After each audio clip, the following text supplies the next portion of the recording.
Several anti-Marcos groups trooped to the People Power Monument on Metro Manila's main highway, EDSA, Wednesday.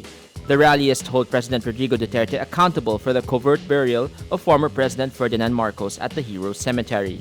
The organizers expect to gather around 10,000 people at the monument, reminiscent of the 1986 EDSA People Power Revolution, which toppled the dictator.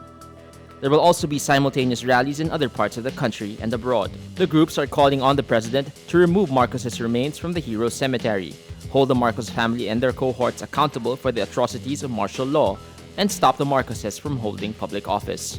Pro-Duterte supporters will also stage protests a few blocks away to defend the president's decision allowing the burial.